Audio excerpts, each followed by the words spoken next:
SK24 news ગુજરાતીમાં આપ સર્વનું હાર્દિક સ્વાગત છે।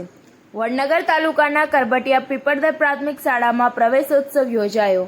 વડનગર તાલુકાના કરબટિયા પીપળદર પ્રાથમિક શાળામાં પ્રવેશ મહોત્સવ યોજવામાં આવ્યો હતો, જેમાં સીમાબેન યાદવ, લાયઝન ઓફિસર, જિલ્લા શિક્ષણ તાલીમ ભવન મહેસાણા, દીપકભાઈ રાવલ, CRC કોર્ડિનેટર કહીપુર, બળવંતસિંહ રાજપૂત, દિવ્યાંગ બાળકોના શિક્ષક, તાલુકા સદસ્ય કોકિલાબેન સુરેશભાઈ પટેલ, અરવિંદસિંહ રાજપૂત, માજી ઉપસરપંચ માધુભાઈ પટેલ, માજી સરપંચ નિશાબેન પટેલ, SMCના અધ્યક્ષ અને SMCના સભ્યો ઉપસ્થિત રહ્યા હતા, જેમાં કરબટિયા પિનકોડ દરના પ્રિન્સિપાલ મહેન્દ્રસિંહે જણાવ્યું હતું કે કરબટિયા પીપળદર પ્રાથમિક શાળામાં પ્રવેશ મહોત્સવ યોજવામાં આવ્યો હતો, જેમાં બાલવાટિકામાં 51 બાળકો, આંગણવાડીમાં 6 બાળકોનો પ્રવેશ કરવામાં આવ્યો હતો।